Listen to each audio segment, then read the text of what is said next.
Welcome to the Art and Void podcast, a sacred domain to elevate artists' mind, body, and spirit.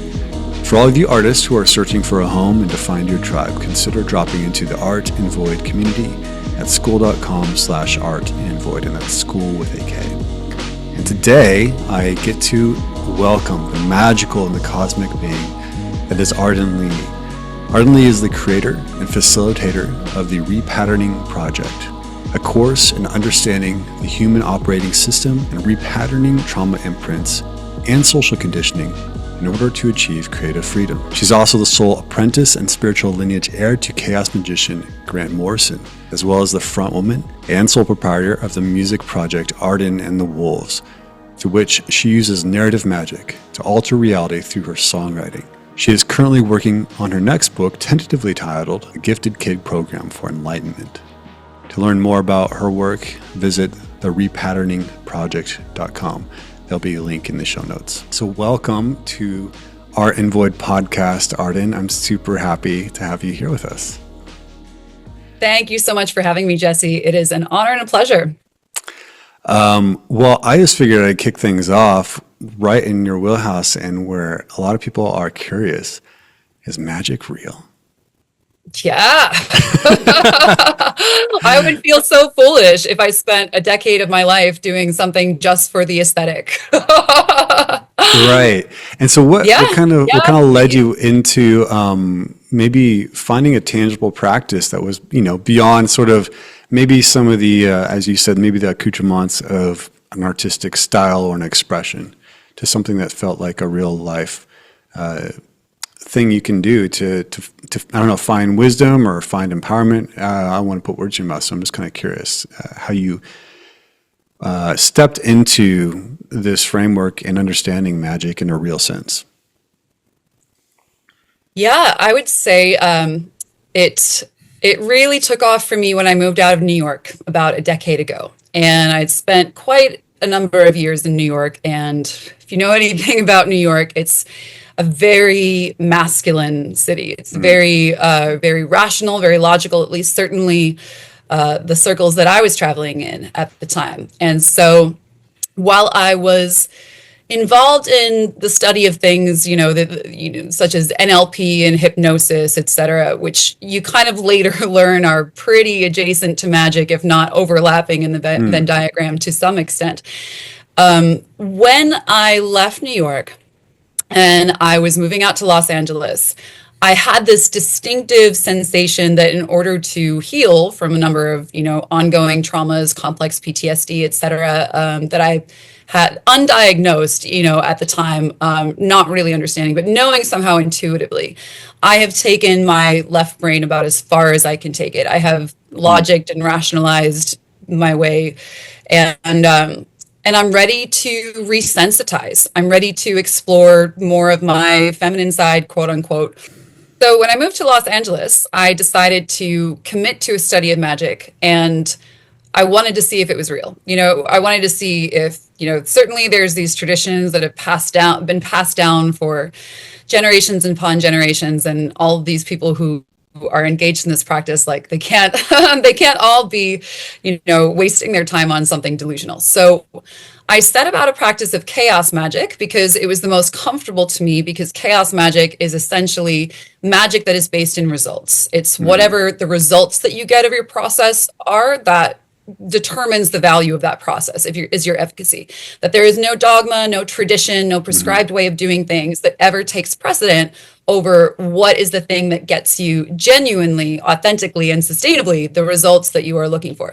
So that pragmatic approach really appealed to me because I was someone who needed results. I was undoing a lifetime of trauma, and in some ways, beginning that chaos magic practice and setting those intentions, launching those sigils, that was actually in many ways what led me to creating the Repatterning Project, because that magic, oftentimes magic will show up and it's like, instead of just changing reality for you, oftentimes the quickest way is that magic will simply deliver you the solutions and say, you want to do this is the way that you do it. And it will give you the motivation to actually follow through on those practices. So much of the Repatterning Project is created, and it's not a course that is about magic, but the information that is in it, much of which is peer reviewed and cited, because the books that I read were certainly scientific and research based in nature. But much of that information that came through to me was stuff that, because I had set these intentions with Magick to be able to understand and heal from my past, it put these sets of information in front of me that created these extraordinary epiphanies.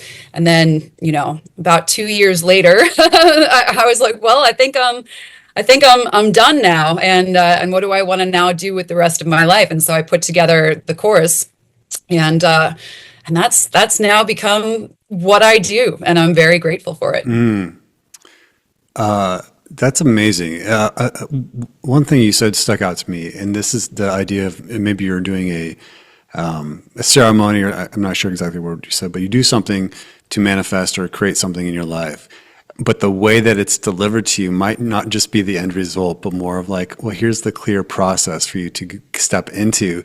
And that's really fascinating, because I'll share a little bit about my story. Is like, I've been getting into chaos magic this last year, but and the reason why I attached to it, it was not, I was exploring a lot of things spiritually.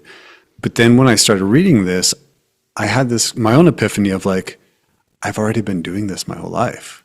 I didn't have like this way of framing it. And I've been doing this in different ways, even when I was, more in like the Christian tradition. I was like, consider myself more of a Christian mystic. And so I do like these different things, and I would see things happen in my life, through some of the avenues that chaos magic was describing. But what I'd seen a lot of times too, when I started diving into this, was because myself as well, I wanted results. I was sort of like tired of just sort of like sending up a prayer and just like hoping passively and feeling weak about it. But like I wanted something to latch on to that was real, where it's like I can know something based on results again. But what I've seen is exactly what you were sharing, of like I would do some ceremony or create a sigil, and then the path for me was like, well, all right, Jesse, well, step on up. Here it is for you. And that's its own kind of empowerment of like, all right, now it's time for me to participate in this reality with whatever's happening. Does that make any sense? Yeah, absolutely. Yeah, it for sure takes action on our part. Yeah. But I want to be clear about something, because I don't subscribe to the psychological model of chaos magic that says this is just all in our heads and it's a way of attuning our own subconscious to those pathways. I think that's part of it, certainly. But for me, the specificity with which certain pieces of information appeared in my reality and were glowier or shinier, and it was like, oh, read this book, do this, take this course, or whatever that looks like. That to me is where the magic comes in. And magic certainly can and does create changes that are not just about being given the steps to something. I've seen magic orchestrate events and influence people's decisions, et cetera, et cetera. So it's not it's not just in our minds. Yeah. But I'll give you an example. Back in 2019, perhaps, sometime around then, I launched a sigil for, actually, here's how it went. I was about to launch a sigil for, what was the exact phrase I used? It was something along the lines of, I embody the perfect flow state of my angelic nature when I sing. I wanted to be able to sing with that real, like, Mihaly Csikszentmihalyi, like, the flow state researcher, with that really like perfect embodied flow state, not being self-conscious and everything like that. Yeah. And I was going to launch it at home, and for some reason as I'm making the sigil, I'm so tired, I'm literally falling asleep. And I'm like, I'm not supposed to be making this right now for whatever reason. And then I remembered, I was like, wait a minute, I'm leading a sigil workshop like in a couple days. Maybe I should save this and bring that intention to this little sigil creating workshop. So I go and I do the workshop, and I'm talking to some folks beforehand, and I mentioned the Repatterning Project, and they're like, oh, have you heard of Joe Dispenza, and his work? And I'm like, oh yeah, I've kind of heard people talk about him, like that's pretty neat, whatever. And then I'm there, and I'm leading the workshop, and I share the intention of my sigil. I'm like, so this is the sigil I'm doing. This is the sentence of intent that I will be sigilizing tonight, and here it is. I embody the perfect flow state of my angelic nature when I sing. And someone comes up to me afterwards and is like, oh, you're sigiled. Have you heard of the work of Joe Dispenza? And I'm sitting there and being like, wow. I turn to the person who is like facilitating the group. And I'm like, who was that person who came up who was talking to me about Joe Dispenza before? And this woman goes, oh my gosh, Joe Dispenza. I just bought his book, Becoming Supernatural. We should just start a book club and like read that book all together. And I'm like, okay, universe, like there is something going. And sure enough, so I'm like, all right, I'm going to buy the book. I'm going to read it. And literally within like either the introduction or the first chapter, he talks about these are the ways that you get to your flow state. This is creating from a state of flow. These are the exercise. And I was just like, and in that way, it's actually magic that is more sustainable. Because yes, I can do magic to manifest something. I can do magic to draw something into my reality. And like, yes, this thing would not have been in my reality without my doing this. But I guess in the same way, it's doing that with the information.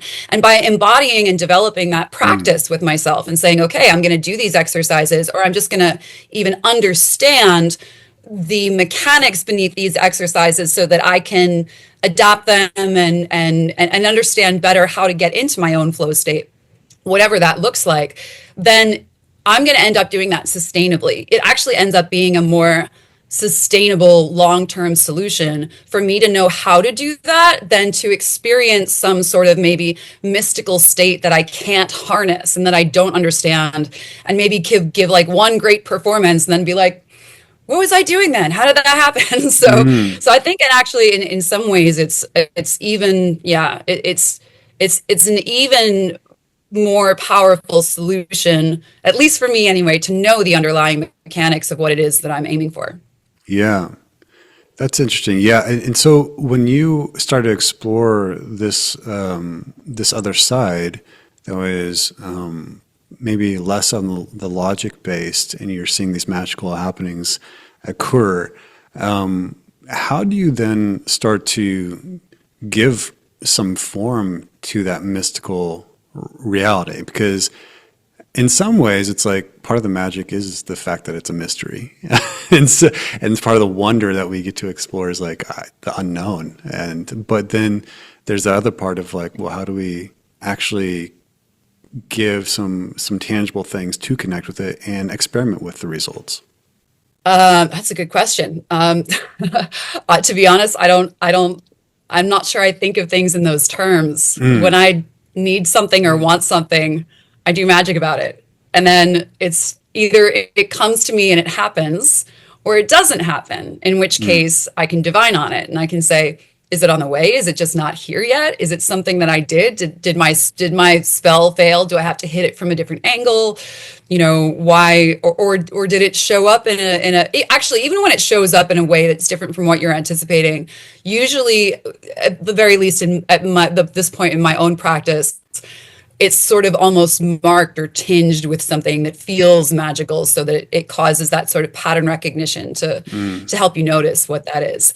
But yeah, it's for me, I'm actually, as much as I love mystical states and altered states of consciousness, and as much as I love psychedelics and things like that, for me, it really is much more pragmatic. It is about building a life, and it's about having a practice by which you dialogue with reality, that you say, this is the thing that I intend, this is the thing that I want, I'm putting this out there, I'm casting this spell, I expect to receive something. That thing that I receive either maybe it's what I wanted, but I figure out now that that's actually not what I wanted after all. So I Yeah. have to go back and, recast, or not even recast, but just say, thank you for that. I appreciate it. Mm. Now I'm complete with that, and cast for something else. Now I want something different, and, refine your intention, or, or you get it and it's great and it works out. And then you're on to building the next thing and the next thing and the next thing. And this is, I think, ultimately how we use practices like these to build a life. And what repatterning does for us is it helps us to rework our own internal states to be a match to those things that we are calling in.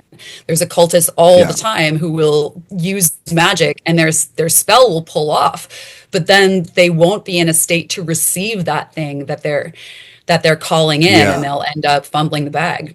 Yeah. You mentioned intention, and this is sometimes I wonder about this too, because I think on some level, we humans, we're very simple. We want, some kind of security. We want a healthy relationship and to do something we love. And so if a lot of times these manifestation practices are usually around something about money or relationships or maybe some spiritual growth or connection.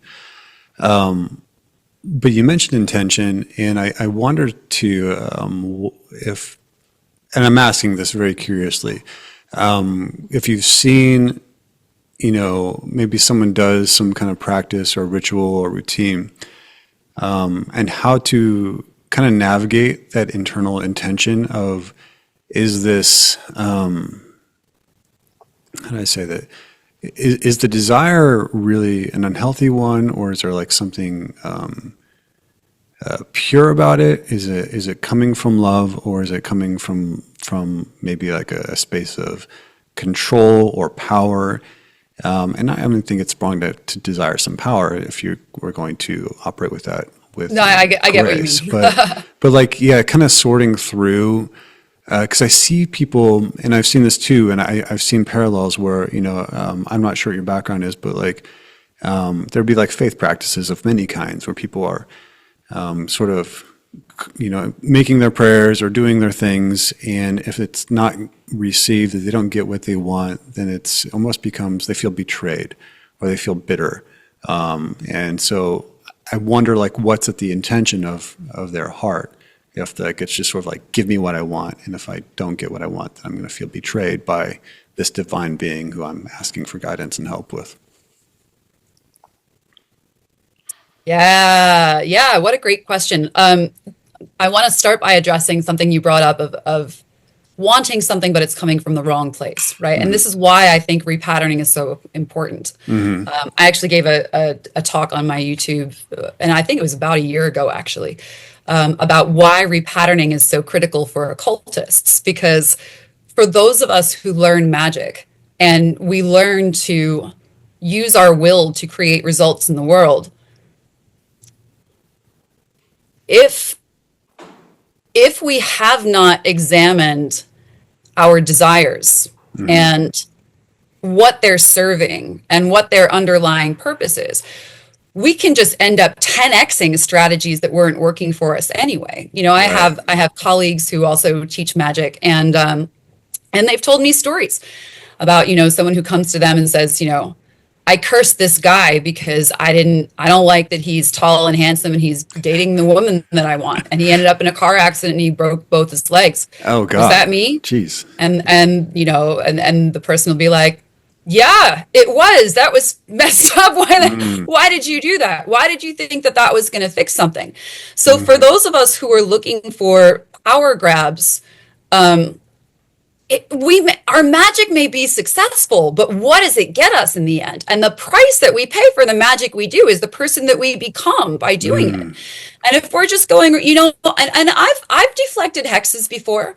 I've deflected hexes over stuff that was so petty that it. There's some dude who once tried to send me like a suicide spell because I had told him that his commentary on my Facebook post was not appropriate for the context, and I feel bad for him in some ways because my protections are set up to bounce that back. And I did divine on it. And it's like, he's still alive, but he's not having a fun time in his head right now. You know, it's important to be really proactive about what we are, not just proactive. It's important to be really discerning about what we are choosing to manifest. You know, I know people who are feeling very powerless in their lives for their own reasons, and maybe they do have genuine victim stories of disenfranchisement, but the way that they handle that is to say, I'm going to try and do this thing to prove that I still got it, or I'm going to hurt this person, or I'm going to seduce this person, or I'm going to, and it's like, okay, what does that get you, man? Right. Yeah. At the end of the day, you're still sad and hurting. Imagine if you took all that energy and used it to realign yourself internally and to actually start to think about, where do I put my energy that gets me the returns that I want? And I really think in many ways that New Age spirituality, like the New Age spirituality of California, which, you know, you've lived in LA, I live in LA. So you know, it's a whole culture out here. Absolutely. Yeah.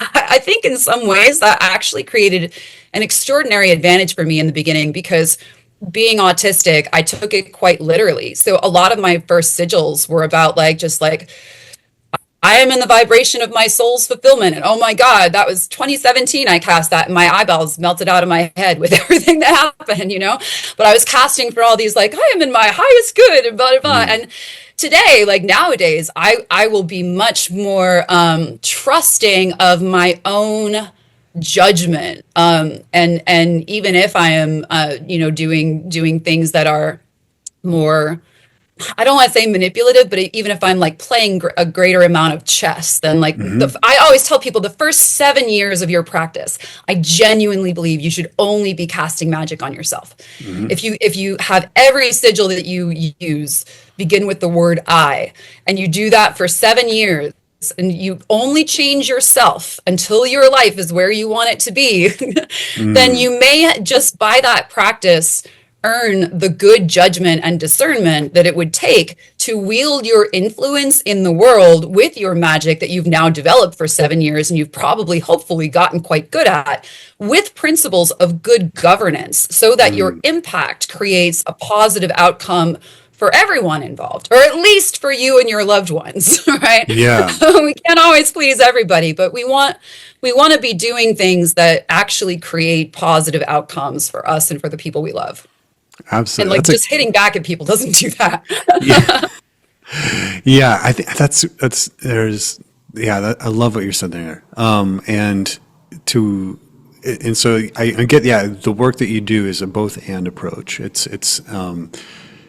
And I think I was watching one of your videos recently, and you're talking about a lot of times the magical people kind of veer away from maybe some of the more like this other part of self-development. And I kind of feel like that's somewhat similar to artists too. It's like, don't give me too many boundaries, man. I don't play by the rules. And but you know, we need some guidance and we need some structure. Otherwise, we can kind of create unnecessary damage, and first and foremost on ourselves, and that ripples in so many ways.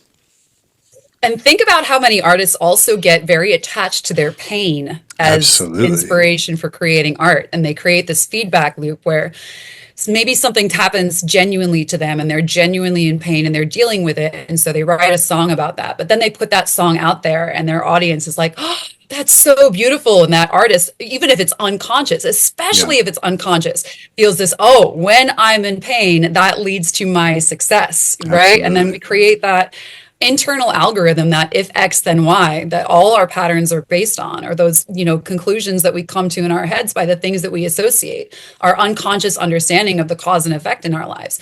And so we go and say, like, oh, well, don't try and get me to self-improve because I need to be this damaged in order to be the best artist that I can be. And for myself, reconciling that thing, coming out of an artistic phase where I did dig up all of my trauma, but I dug it up for the sake of healing. But then being like, well, what do I do now? Because if I just go back to mining my trauma, I've kind of just invalidated all of the work that I've just done. How Right. do I write a song that is, I have this limiting belief in my head, right, that I've made Hmm. conscious, and I know on some level that I think that happy pop songs are vapid and stupid, and that songs that are interesting and deep are about pain or whatever. So I challenged myself. I was like, how do I write a happy transcendent pop song that is actually about something that is very deep and mystical and extraordinary? And I did. That song is not out yet. But challenging ourselves in that Yeah. way, and finding the people who are already doing those things. That's why for Yeah. me the band Walk the Moon was so incredibly influential. Is that, and I ended up actually, like, through some bizarre turns of events, that song that I was talking about, I ended up co-writing, not the top line, not the melody and lyrics, but co-writing and having a great deal of the production done by Nicholas Patrica, who is the lead singer of Walk the Moon, whom I didn't even know when I first, had this sort of like, oh, I think I'm going to follow what Walk the Hmm. Moon is doing. They're writing about really interesting spiritual experiences, but their music is happy and poppy, so it's gonna, it's gonna expand my idea of what is possible. So I guess Hmm. that kind of maybe counts for. I know you had said there was going to be a part in the podcast where I talked about how my practice showed up in an unexpected way, and Yeah. that may be something that I didn't fully explain that way before. So, but I'll have to think of Yeah. something else when we get to that part. Well, I love talking about this because I think too, and you and I have both done more of, I guess, the dark spectrum of music. And so even simple things of like talking, I've been doing dark music since I was 15 years old, but yeah, we can definitely attach a certain validation, affirmation, and here I am talking about spiritual work and developing. And in person, I laugh a lot, I smile a lot, but it's like a lot of artists can sort of cling to that thing and never grow out of it. And understand that for me, it's nothing's disingenuous, nothing's false, but I don't have to operate as that identity all the time. And if I want to, be the fuller version, the fullest expression of myself that I'm trying to embody as I journey this life, it's like, why belittle and hold myself to just like the sad, depressed version of Jesse? Because that's all, that's not really life. That's just like that's the one very specific creative expression. And kind of going back a little to the chaos magic stuff is like what I find so fun about it is like there's so much creativity with it as well. Have you found that too? Just like as an artist, there's something like to cling to, like, wow, there's a lot of paint to use in this I don't know, gallery. I'm searching for a metaphor. Yeah, I would actually say I think in some ways it was New Age spirituality and Joe Dispenza stuff that kind of keyed me into this idea of I don't have to be just one thing, that I can Yeah, tap into my infinite nature, quote unquote. yeah. So the next album that I created, which is actually not the next album that's going to come out after I made my last EP, I made a full length album, an 11-track album, and I'm releasing a 7-track one that's going to come out before the 11. So it's a little Hmm. backwards. But the 11-track album that I wrote was specifically about me breaking my own limiting beliefs around genre and around what I was allowed to do or what I Yeah. sounded good doing. I said, each track on this hero's journey is going to be informed by the situation, and the Mm. genre of the track is going to move the plot of the narrative forward. So, it starts out with like a sort of celestial dream pop, and then there's a hard rock song, and then there is an epiccore song, and then there's like an indie killer style vibe song, and then there's a horrorcore rap song, and then there's the goth club banger, and then there's the synthwave song, and then there's the stomp clap hey, Mm. and then Mm. there's that like 3/4 waltz time, like everyone's gonna be crying like in Mm. transcendent tears at the end, and then there's an 80s cover, you know so yeah. discarding my limiting ideals regarding what I could be. And then interesting enough too, talking about pain and using pain in art, the album that I wrote after that, which is going to come out next, is called The Bourbon Room Sessions, and it's actually quite similar in genre to your music, which I checked out before I came out. You've got that lovely like Johnny Cash kind of a grit. It's that Southern Gothic kind of thing, and mine is more. I would say it's there is more up tempo to it. There's more pop structure, Yeah. but the flavor of it. I wrote it with this one. I wrote with my co-writer Maddox, who manages the Bourbon Room over on Hollywood Boulevard. Yeah. And yeah, we met there, so we ended up calling it the Bourbon Room Sessions, and it just took on. I think in some ways, without either of us doing it purposefully, the first track Maddox sent me, I was like, I hear a sort of like spaghetti Western Mexicali kind of vibe with this. So I wrote something that was, a top line that was appropriate for that. And then he was like, well, I'm going to build on that. So I'll send back something that's also similar. And we just kind of went, that way with the whole album. And it turns out that album is actually, I didn't really even understand what I was writing about at the time. And that very sort of like Nick Cave's skeleton tree, oh my gosh, I look back and this stuff that I thought was fiction actually came true in some ways that were quite tragic and grief-filled. Not as much as Nick Cave's for me. I don't want to compare it like that, but some stuff that was really, that album ended up being about supporting someone through addiction recovery and transmuting that. So there was so much grief and so much anger and so much pain. But my point with that is like, I'm not addicted to it. I'm experiencing it for the sake of transmuting it. And even the very final song, which I wrote even before I knew I was going to be supporting anyone's addiction recovery process, is precisely about transmutation. It's about hopping timelines. It's, the chorus of it is, so watch it change before your eyes, portals open as we run through the skies.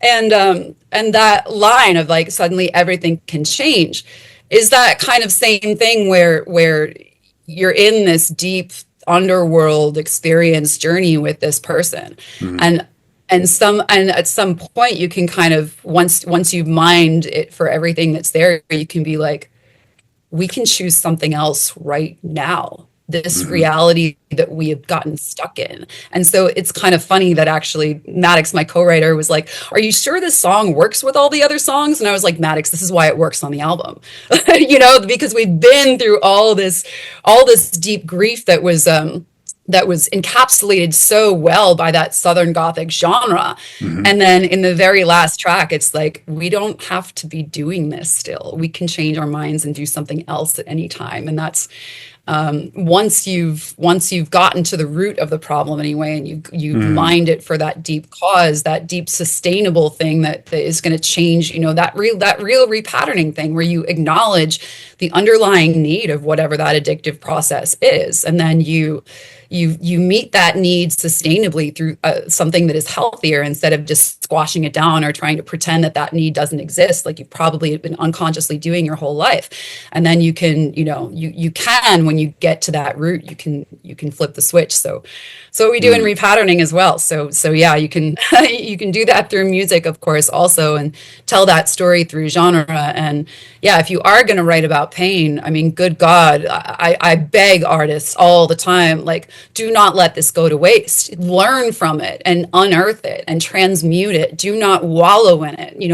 The artists are the culture makers. We are the ones who set the examples. People learn from us, not only consciously, but unconsciously, because our music gets into their veins. If it gets into your head and something is playing in your head, those are messages that are playing to you, that are affecting your thoughts, So for me, I take that responsibility seriously as an artist, and I hope others do as well. Yeah, and there's I've learned to be able to kind of, and this is my own journey, I guess, is to be able to bask fully, as a poet can, in like the romance of it all, and that can be at times, the toxic love affair. and be like, okay, but then, that's a space that I will go into, and I will love it beautifully because it is its own kind of gift. But then step out and kind of observe it, and kind of be more of like the author of my own life. And if I want to be the poet role for a bit, then I can do that. But understand, like, we've seen enough tragedy with especially artists who get pulled into their own decline of mental health or emotional health or spiritual chaos, that we don't need to see like loss of life. These things can be life-giving when you have a certain level of consciousness about them. Yeah. Yeah, for sure. For sure.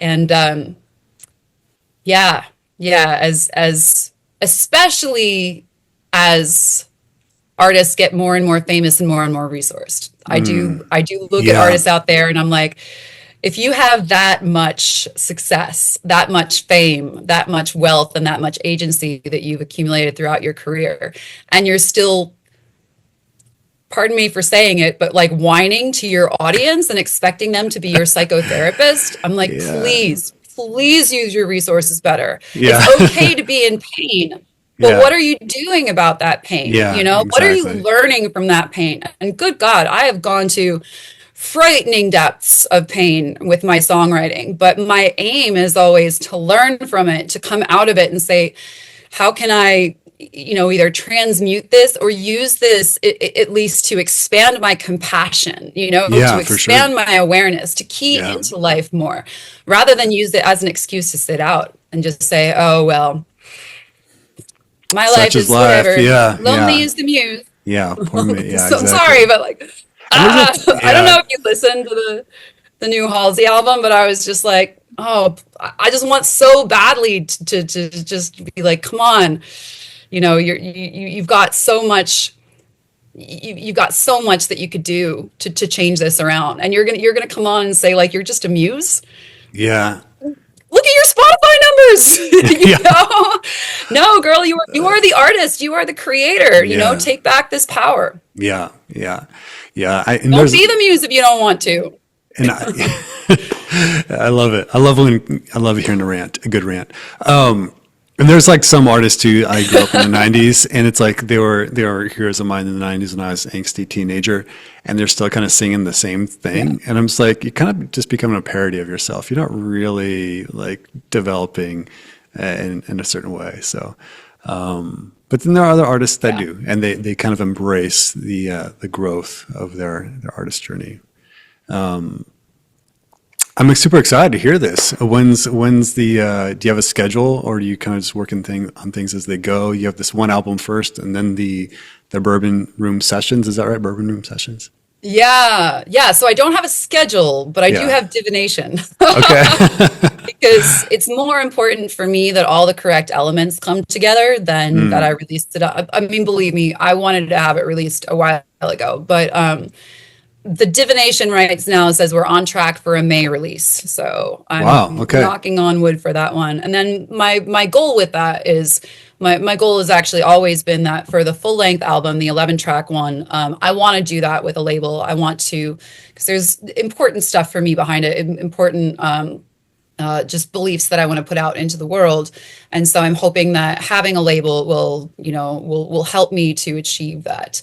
Mm, That level of mainstream, mainstreamness that I want to be able to get that teaching out to. But in the meantime, obviously, I needed a vehicle. Like no label is going to give me a deal right now because I haven't released anything since other than some singles and collaborations here and there, I haven't released a full work of any kind since 2018 when I released my trauma healing EP, which was called Who Can You Trust? mm, And so this one is going to be released independently, the Bourbon Room Sessions. But the hope for Maddox and me is that we're going to put everything that we have into however we know how to promote it, and use whatever mm, magic I mm. have at my disposal, that it gets the traction that it needs to, that I can put out the other album with some label support. So yeah, that's the plan. But with Magic, as always, timeline are the most difficult thing to predict. So Really?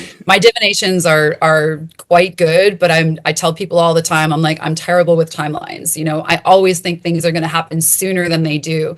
And all the information that's been coming in for me, from whether it's from my own divinations or other people divining for me, has been like, the thing that you are creating is actually vaster than you are capable of understanding right now. So Mm. here you are bitching about a couple of months of pushback, but this is going to be the thing that ultimately, you know, gosh, what the cards told me at one point was like, this is going to be the thing that defines your eldership. So this is going to be what you're known for as you get older. This is going to be the achievement, not just the music itself, but the Hmm. work that the magic of the music was able to create and transmute, and the lessons that came out of that. So they're like, do not rush this. Do not, do not put out some half-assed version because you feel a need to push content.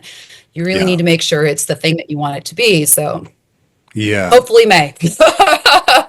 Yeah, I love hearing that, and actually it helps me a lot because I do the same thing. I have massive goals, and I sometimes the timelines don't work out as I perceive them to be or feel like I want them to be. But ultimately, like the real mission is not just push more out into the world that's not really going to serve and is not truly.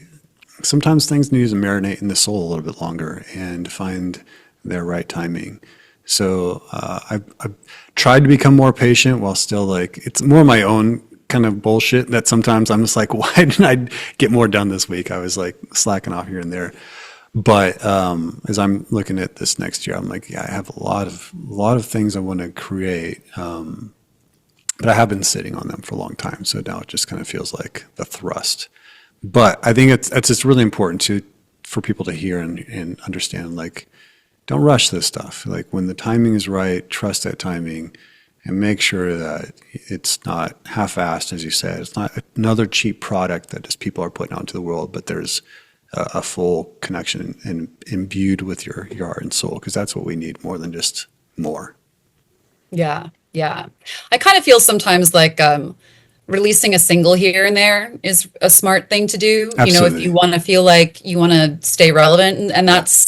that's something that I think can be. But for at least for me, because narrative is such a strong part of my work. Yeah. For me, I'm actually not even just waiting on all the elements of the album to come together. Yeah. I'm also waiting in many ways for the orchestrated events that the Magick is carrying out to also come together, because Mm. it's going to be when that thing hits that it's the greatest, pushes it forward into being, that I've found anyway. It's in like the release to about 3 months after is when the intention really fully Hmm. manifests as that victory, right? The Yeah. magic is going on all through the creation of the album to lead Absolutely. up to that. But if there are if you're sitting there and you're mixing the album, and for me anyway, if I have delays that are, I'm trying to push on them. I'm trying to do everything that I want to do, but there's stuff that, for right now, like there's stuff that I'm still waiting on. And so part of me is like, Arden, is all the magic done yet? No, actually, Mm. So there's so many moving pieces. And for me anyway, I think not everyone's path is going to be quite as complex as mine, with all of the moving parts that there are. But there's so many moving parts in what I'm doing right now that it's always like waiting on the slowest one. And so I just, I keep hitting it with magic. I'm working with spirits who specifically have shown up to be like, oh yeah, we can help you with timelines. We can help, shorten things up, orchestrate events to help things, get off the ground more easily. But I would never want to sacrifice the quality of a work for a deadline. Hmm. Absolutely. Especially when we have that freedom as independent artists, if we're not beholden to some other industry's agenda. Like this is all about what's right for us. Arden, I had a question. I don't know if this is okay to kind of be a little personal, but because I Go for it. come from a pretty the more I grow, I feel like it was pretty intense evangelical background. And so there's always, and I know a lot of people in my life that I love, and there's always, I was always told about occultic practices, magic practices, and things like that, and the evil. and all that stuff, and they look at like the aesthetics clearly a lot of times. And I'm not sure what your background is, but how would you, because you're such a graceful person, you're very empathetic, help someone understand from a different perspective of what's really happening, and to the people who kind of have that assessment, like, just no, that's just evil, and we need to like stay way far away from that stuff because it's dangerous. And what would your response be to them? So magic and ritual specifically is like evil and demonic, right? Yeah, but they were baptized, weren't they? Meaning what? Well, that's a ritual. Oh, Are you kidding? Right. You were blessing something with water. You were blessing the water, and then you were using that blessed water to initiate that baby or that person into a belief system. That's a ritual. Absolutely. Actually, the funny thing is, and I appreciate your kind words about my grace and empathy, but the truth really, if I were in that situation, I would answer it a little more spicily. Because I actually, I come from a Catholic background. I'm confirmed Catholic. And while outside of the fact that I went to Catholic school for 12 years, religion was not really, I don't have the same religious trauma that a lot of people coming out of like the evangelical communities or suffering that spiritual abuse, or like that constant fear of hell, that was really rammed into them as a way of controlling behaviors, right? I don't have that trauma. So I do know folks who have come out of that background, and I know that mine is different. So I don't want to take that for granted. But something that has, especially in the last couple of years, I think when you get into magic, especially at least when I did, there is that sort of rebellion against your Catholic school dogma, and you're going to do the weird witchy stuff instead. But man, so much of my practice is based on Catholicism these days. I work with saints. I work with angels. I just a couple months ago completed an angelic grimoire called the Ars Notoria. And the angels apparently, and this is my unverified personal gnosis, but the angels started talking to me in the middle of doing this 4-month grimoire, and told me that they were seraphim, and seraphim are mentioned in the Bible, and they talked about specifically how their job was to maintain God's order, and that they do this through illumination, through essentially what is illumination and purification. So basically giving people those epiphanic insights that knowledge in them, once integrated and embodied, can untangle karmic patterns, right? So maintaining God's order through illumination and purification. And, that's very much a Christian belief system. I work with so much of the magic that this album encapsulated. Was Saint Magick too. I did 6 novenas, throughout work. I worked with six technically I did 7 different saints, because the 7th one was Justina, and I don't think there's a novena in her name, but there's a litany to Justina that I also did in that. So I would just tell them, well, I use your system all the time and it gets me results. Does it get you the results that you want? Are you happy with your life? Yeah. If not, I could teach you how to use it. But it's just so silly to me, transubstantiation, the body of Christ. You're ingesting the body of Christ in order to achieve, forgiveness, enlightenment. What are you getting out of it? And that's not a ritual. That's not witchcraft. Okay. Jesus himself, I believe, anyway, was the ultimate magician. He walked on water. He turned water into wine. He raised the dead. He healed the sick. This to me is no different from magic. And what Jesus said is those of you who believe in me and who believe as I do, you will go on to do even greater works than I did, because I'm going to the Father. There's Jesus literally telling you, do magic about it. the word of God, the word of the Son of God says, do magic about it. You will do even bigger, better things than I did, because you'll be on earth to continue learning and evolving your skill set, So that's amazing. I love that. If you want to follow in Jesus's teaching, do magic. Yeah, I love that. And there's a certain limitation. I think that I grew up with a certain framework is like, no. But this is our closed system, and this is the only system where it's like, no. If you actually, the funny thing is, like you're quoting scripture, and I can do that all day too. It's like, well, maybe you just need to read the Bible a little bit more to before you make those assessments, because you're kind of leaning on some things that may or not be actually there. But thank you. That's an awesome answer. And maybe you need to be more. Maybe I need to be more spicy and less gracious. Take up some of your inspiration from you. You can also really make inquiries around their use of prayer. Because what Yeah. is prayer? Prayer is you are calling on a divine being Mm-hmm. to intercede for you, to create Yeah. change for you. And with magic, you're kind of doing the same thing, whether that divine being is your higher self or Mm-hmm. universal intelligence, or you're calling on a specific spirit, or you are working a grimoire with demons and you're getting demons to do it for you. I don't personally work with demons. Mm-hmm. I know folks who do. It Solomonic magic. requires a lot of, yeah, it requires a lot of self-discipline and purification practices, because those demons will, they will take their price otherwise if Mm-hmm. you in any way allow them to penetrate your reality. But there's plenty of people. But I look at prayer, and prayer is the same thing. Please, dear Jesus, break up this traffic in front of me so I can get to work on time, or whatever. You just did magic, all right? Or at Yeah. the very least, you did prayer. But what is prayer if not, if magic is you are calling in those changes through your own actions, then prayer is you are Yeah. trusting a divine being to call in those same changes. The difference, I think, between magic and prayer is how confident we are in our own ability to achieve something. And Mm. with the making of this album and the magic of this album, I called on prayer a lot, because there was a lot that I was like, I don't know what to do with this. I don't know what is going on. And a lot of things didn't even make sense until hindsight. Mm-hmm. And it was actually really funny going back and doing divinations on all 6 of the novenas that I did, and saying, what result did this one bring about? What result did this one bring about? And seeing those things and being like, wow, yep, it all added up. So for me, magic and prayer it's almost down to just a difference in semantics.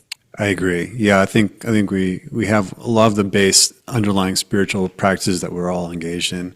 It's just a matter of like how we design, how we paint them, and how we say them. And so, I love your thoughts on that. So thank you. I do want to get into the last section of the Thank podcast, you. and I warned you a little bit ahead of time. This is creative confessions.